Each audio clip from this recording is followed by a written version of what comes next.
Разочараност, но и надеж дека е можен пробив на Европскиот совет кој утре и в петок ќе заседава во Брисел.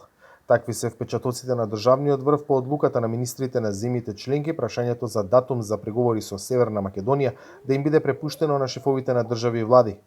Се уште има шанса зашто мнозинството членки се за, а ефективно само Франција е против, велат нашите извори. Очекувањата се дека францускиот претседател Емануел Макрон под влијание на останатите лидери можеби ќе попушти од тврдиот став и ќе се согласи со компромисна формула која истовремено ќе овозможи почеток на преговори во првата половина од идната година и исполнување на неговите барања за промена на методологијата за пристапување на нови членки.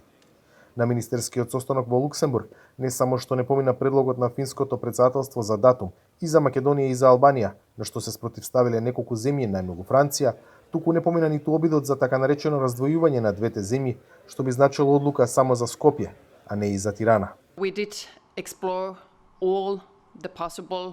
Ги разгледуваме сите можности со цел да пратиме барем некаква порака до Западен Балкан, вклучувајќи ја идејата за раздвојување на земјите, бидејќи многу членки се повикаа на принципот на препознавање на заслугите според индивидуалните постигнувања, но и тоа не донесе успех.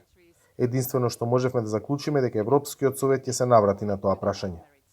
Разочараност има и во самата Европска унија, чии представници се свесни дека негативна одлука на предстојниот состанок во Брисел ќе има двоен ефект. Ќе го намали моментот на реформи во земјите кандидатки, но и ќе го поткопа кредибилитетот на европската идеја. Најдиректен беше Јоханес Хан, кој сака својот мандат во ресорот проширување да го заврши со отворање нова фаза во процесот за двете земји. Сега му останува на Европскиот совет да го исправи неносењето одлука. Северна Македонија, но и Албанија завршија домашната задача.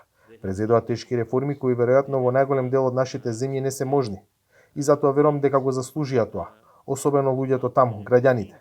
Тие имаат свои желби с ништа. Не станува збор за задоволување на интереси на некои политичари. Станува збор за луѓе за кои треба да работиме. На европските лидери им е оставена задачата за изнаоѓање компромис.